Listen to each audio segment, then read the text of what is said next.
Hello, everybody, and welcome to episode 4 out of our Recovery Return on Investment series and how to raise your recovery capital through the hidden assets of sobriety. So today we're going to focus on how do we build recovery capital and how do we optimize ourselves through nervous system regulation and emotional wellness. So what are we really talking about? We're talking about how to become more whole, how to become more integrated, so that we optimize in how we operate in every facet of our life, whether it's through relationships, whether it's through our own understanding of who we are and what is good for us and what isn't. We can go anywhere with this. So we're going to try and keep it simple. So strengthen your recovery capital through nervous system regulation. So you may even start to wonder, why are we even discussing this? Why is this important? Well, it's important really because when you're dysregulated, there's absolutely no way you can think clearly or even have any discernment or good judgment, so that if you start to make decisions from this place, you probably will make poor decisions. And this is what happens to us when we don't understand how we work. We make a lot of decisions and we do things that are on automatic pilot. And I spoke about that in, I think, the last episode, where we're just kind of in our car, hydroplaning through the road and not even on it. We're over it. We're just speeding so fast. Like everything is automatic. We're doing always more than one thing at a time. So we're really not intentional or focused with whatever it is that is going on. If our attention is split in two, it's that simple. It's splitting two. So we want to empower you. We want to give you some tools and resources so you can understand how to emotionally regulate in the most optimal way when something isn't going well for you. And that's okay. So we're welcoming all parts of ourselves here because there's no judgment. There's no good or bad. And whatever you're welcoming forward or you're trying to understand or embrace is just really feedback. So there's no judgment. So there's no failure. That's what it's about. It's really about welcoming all the parts of you because they all have purpose. And when we welcome them, we actually ultimately integrate them into our wholeness, into the fiber of who we really are, and we become well, and the world looks different for us, and our results look different, our relationships are different, and everything is really, it's easy. That's what it can be. Change and growth and personal development can be easy. Some of it is painful. There's no question. And it's painful when we really don't understand it. And we're starting to pathologize it because that's what we think we are. We're not good people. We've done all these things. And, that's just humanity. That's just human nature. And the more you recognize that you're really no different than someone else, other than your actual individual nuances that make you you, but as a species, we are creatures of habit. We're going to operate and look very similar. Just the plot's different. The characters are different. The storyline may be different, but the actual process of what we go through and how we struggle with our own recklessness and our own imperfection, I would say, about, our temptations and desires. And we get to welcome all of it here. So this is why I love this stuff. It's really, really exciting. And especially when you put it to test to see how it works for you, this is where it really starts to make you feel like, wow, yeah. So this is why I say always be your own science experiment, because you can't lose here. So if you're a non-believer of everything I'm saying, okay, that's great. So put it to test, see what happens for you. And if you follow some of these recommendations and resources and tools that we're giving you to resource you with, I think you'll find that your life would just be infinitely better in a very short period of time. And if for some reason it doesn't, that's okay too, because you haven't lost anything. You've only gained something. I'm hoping that you'll gain something out of it, and you haven't really lost anything, maybe just in time. But we all waste time, so that's not such a big one, is it? Even though it is. So I want to talk about why dysregulation is an issue. Because when we're dysregulated, which I believe in this modern 21st century, I think most of us really are dysregulated. Like there is so much information coming at us. And the more efficient we become with technology, the more the world has sped up.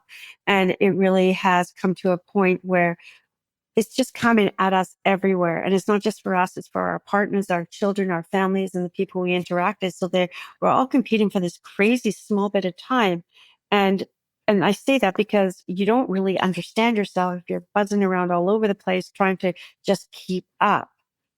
So what that does to us, it has a physiological assault on our body, just like if we're under stressors mentally, or emotionally, that will have a physiological stress in our body. And they've proven that with research that children with ACE, adverse childhood experiences, anyone who has experienced, I'm not sure the number. So adverse childhood experiences is a study done by Kaiser Permanente. And they did this study of certain things that happen to children. It's a standard questionnaire before the age of 18. Like they have a parent who was imprisoned or substance abuse issues, or were they ever shamed or bullied, or whatever these questions are. And there's probably not a person alive who doesn't have one. And ultimately emotional issues. But what they found out is if you had, I think 3 or 5, I think it's 5, if you had 5 or more adverse experiences as a young child, you can cut your lifespan by 10%. You're more likely to have cardiovascular disease, diabetes, and other major illnesses onset. So this is a big freaking deal, and not everybody's paying attention. We've learned to work from our neck up for most of our life. That's how we're taught. We're taught to think. We're not taught to feel. And feeling is a very big part of this. So because there's so much intel in our feelings. In fact, our heart has its own neurons, and neurons means it has its own brain circuitry. That means they have 40,000 neurons in your heart. Do you know how much information that is? So when people say I'm lovesick or I'm heartbroken, you know what that physiology of that person will look like. It would be someone who's mostly immobile, frozen, shut down, slumped over. It's very real. And then if you take the opposite of someone very much in love or who's just won a major goal, let's say athletic goal or whatever it may be, their stance, how they're looking, how they speak, everything about them reflects that too. So physiology is important. And when we are dysregulated from outside stressors, the physiology is going to go haywire.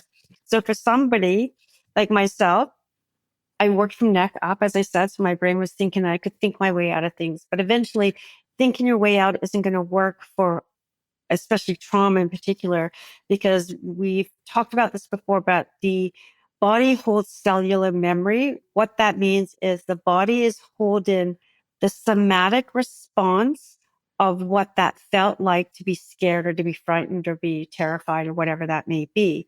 It doesn't remember the actual event or circumstance that supported that somatic response, but it remembers feeling like, I can't do this, or they're terrified and they're frozen or whatever that may be for the individual.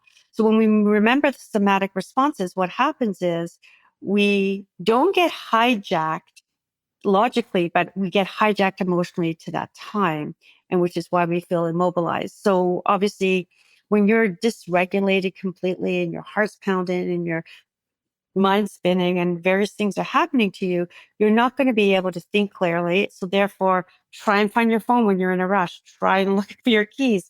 Try and solve a problem with 2 more things going on at the same time. It just doesn't work, because our brain shuts off into its primal prehistoric programming where we were cavemen, and we used to have to survive by running from someone, our predators, if we were being attacked. And that means that would be a flood of cortisol, a flood of adrenaline, all going into us.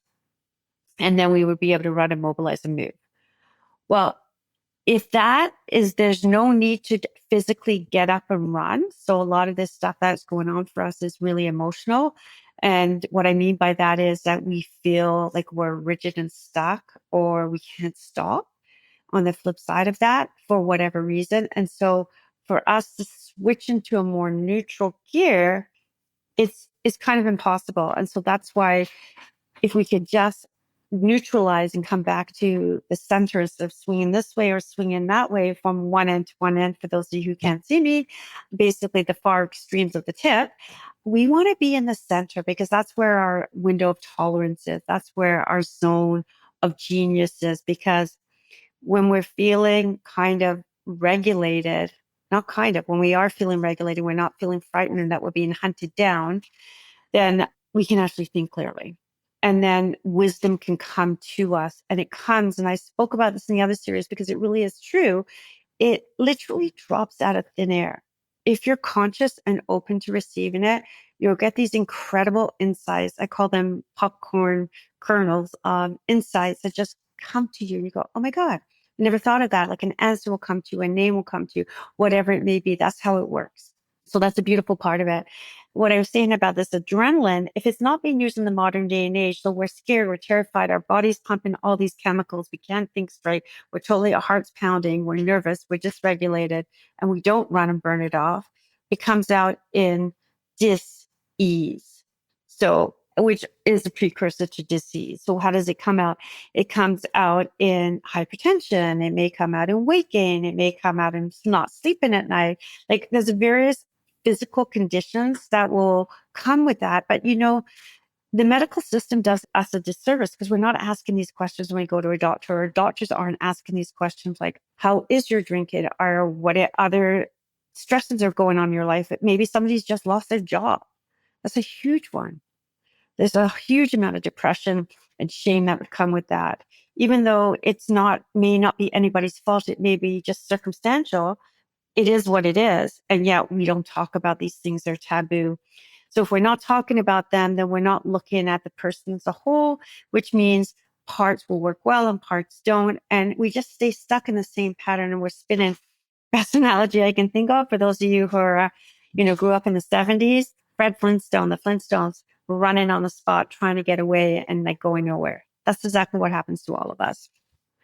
So one of the things you can do is the reason this is so important, because you want to tap into the innate wisdom within us. We have innate wisdom and intuitive knowing that we know what is good for us, but we've learned to discount this voice because we've been conditioned to do so.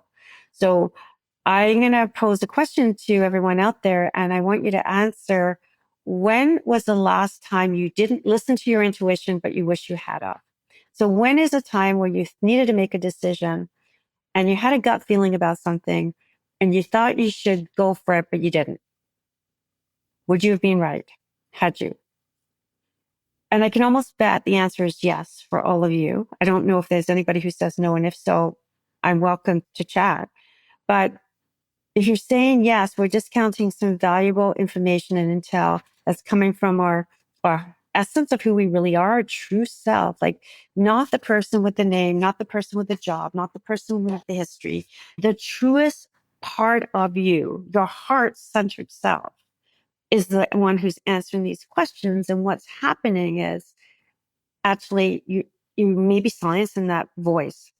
And so I really encourage you to listen to that voice. And I have a little sneaky trick. The voice feels really loud and like right in your ear, it's probably ego. If it feels like a kind of knowing and it keeps coming at you and keeps coming at you, it probably has more to do with your intuition. So there's a little tip for you. And this journey is not for the faint-hearted. Like it's so much easier to be ignorant and checked out. It's so much easier to really not care. And, some of us are awakened for whatever reason, and some of us awaken at different times. And maybe some of us never awaken. And I think that's more rare, but I do think, well, I'm giving more clout than maybe needed here, or warranted, I should say. The reason being is because not everybody wakes up. And if you're sitting and you're listening here to me today, you're one of those enlightened people, because you would never be listening to me unless you were an enlightened person. So it wouldn't matter to you. It wouldn't matter what I say. So therefore, you would be doing something else with your time. So I am grateful for you. It feels a privilege to fellow journey with you. And it is my utmost honor to ease someone's pathway through my knowledge and through my lived experience, my professional training, and whatever I bring to the table as an elster at this stage of my game. But it is a privilege to fellow journey with you. So my greatest wish for you guys is to be equipped with tools and resources that make it easier for you when you get stuck, and to be able to, become resilient through these like blips and tests of life, because we get these mini tests. Oh my goodness, every single moment of our life practically. And the journey, it requires a brutal self-inquiry. Like I always say, brutal honesty is, I don't think, even to this day, I wonder how honest I'm really being about things. Like, could I be more honest to myself? And when I say that, I think about making excuses for myself. Am I really doing my best? Or is there something I can do better? So I'm always a student of life. So I believe there's always something I can do better. But if I want to be in the process of making excuses for myself, then I'm really fighting for my own limitations. That's what I'm saying. I'm saying, no, I really can't do that. So I'm just going to keep it at that. So this is why it does require this self-inquiry, self-forgiveness. It requires self-compassion. That's the biggest thing that changed my life, is to quieten the inner critic, have some compassion and understanding for why she would show up, but at the same time recognize that she's not needed anymore, and to let that part of me go. And knowing that as humans, we are imperfect. That's like, if we could really talk about that one out loud, that would be incredible. I never knew that until Brene Brown actually talked about how everybody questions their worthiness. Really think about that. We all wear these veneers and faces, and we say we're good. It's just like an automatic program response to say we're good, rather than what are we feeling. So building an emotional toolbox for increased self-awareness is really an opportunity to learn and grow and understand yourself and self-regulate, and really give yourself some resources that help you manage everyday stressors and grounding you through incredibly challenging times, because that is life. Life has some peaks and valleys. And when we're in the valley, we need extra resources, extra support, even allowances with ourselves of what we think we can do in a certain period of time through challenging times, So I'm not even going to go into that because I think you guys understand that. So putting yourself first is a mandatory form of self-care. We tend to take care of our external body, our body, like we brush our teeth every day. We shower most days, like every day I do. I shower twice a day, but that's not the point. We shower most days on a regular basis. We do these things on a regular basis, whether we like them or not. And that's the whole thing. And self-care is really no different. If you don't take a stand for you, I will for now, but you guys have to take a stand for yourself. So for what I mean by that, you have to recognize that self-care, not getting my hair done. It's really being able to go to a yoga class, being able to give myself time to meditate, to go to bed early, to stretch my body, acupuncture, whatever it is that I need, but incorporating that into a regular part of my routine as much as I would anything else like my work. And I think too many people think that certain self-care is okay and necessary. The other parts I'm talking about is more self-indulgent. At least that's what I thought for when I was like struggling with that. Can I give myself time? Like I felt like in order to be valued, I had to work myself to death. Well, because when I did, it was very productive if you're bringing in revenue or you're successful in school or whatever it is. So we were rewarded for those things. We got attention. And so suddenly recognizing that you're just inherently worthy because you were born. And that's a story within itself, because to get here is quite the miracle as it is. And we're not going to talk about that now, but you are a miracle, each and every one of us who's here listening to and being alive and just taking up space on this planet. So yes, it is important that we recognize that we have to put some reserve and strengthen our recovery and strengthen our health. Because if we don't have health equity and capital, and if we don't have recovery capital by reserves for these challenging times, we will fall because we're human. So what does that look like? So for me, it started with creating a daily practice. So a daily practice is yours, and it doesn't look a certain way. And there's many different tools you can get. And it could start with spending some time every morning. You dedicate 15, 30 minutes, 1 hour, 2 hours, whatever it is. And I'm just saying that because the more you get into it, the more you're going to want to spend more time in daily practice. But typically 15 to 30 minutes is a really reasonable daily practice. It could be reading. It could be a writing prompt. It could be journaling. It could be self-reflection. It could be body scanning. It could be breathing. It could be yoga. It could be a daily reflection out of a book that's dated for just for today.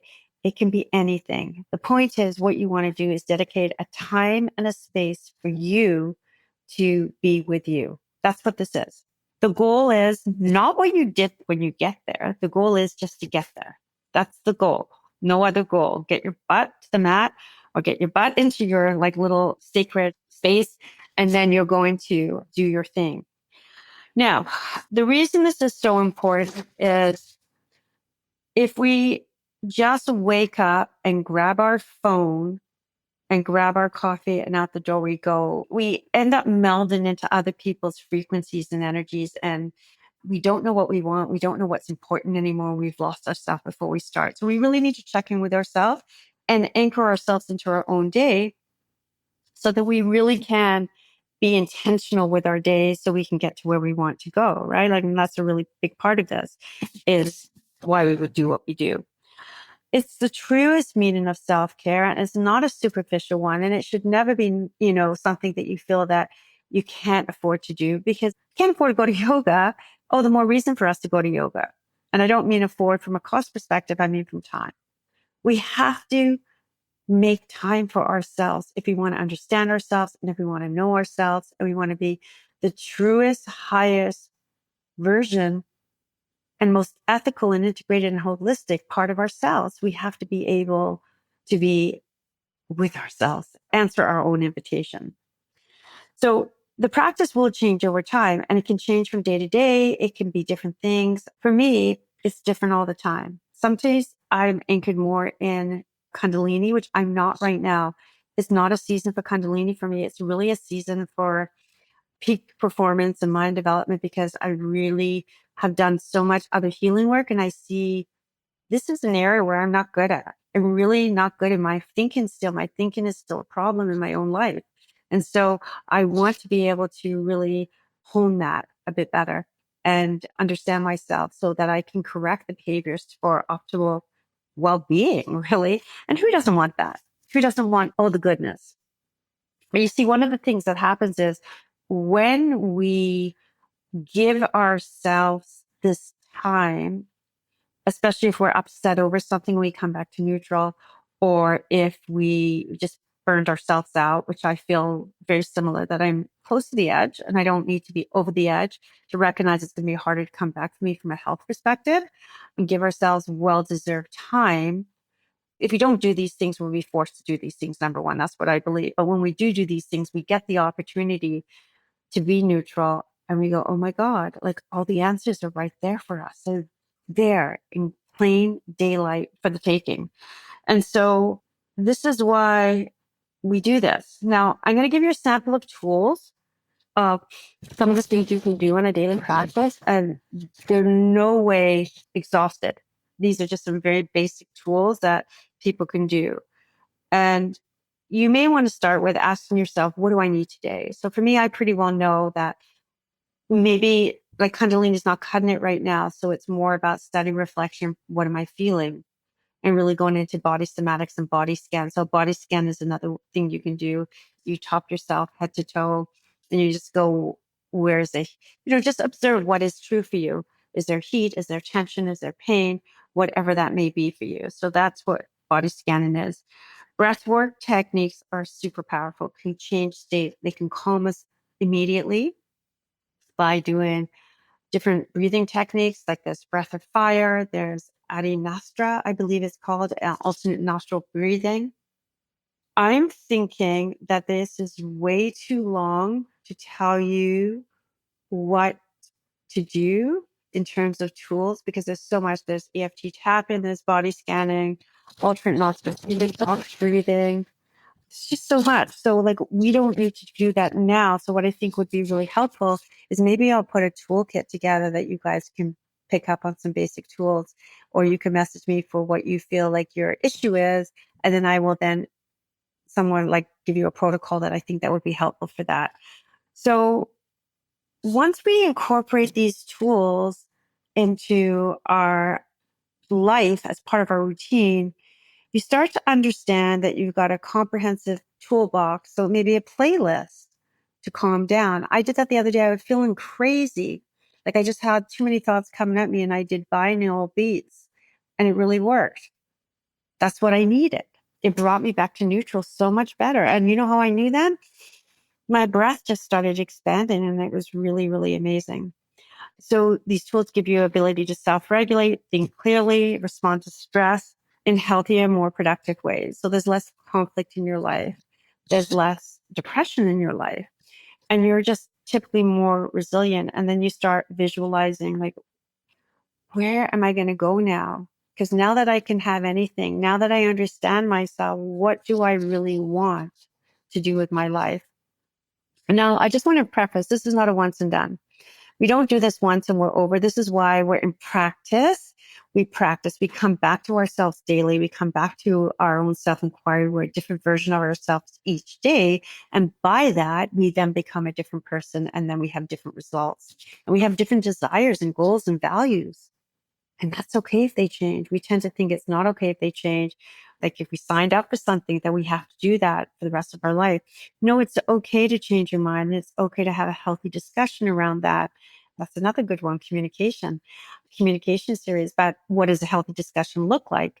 But we get to do all these things. And when we come from a place of our own truth, and this is what it feels like for me, and this is what I need for me, our results are just exponential in every area of our life. It's just phenomenal.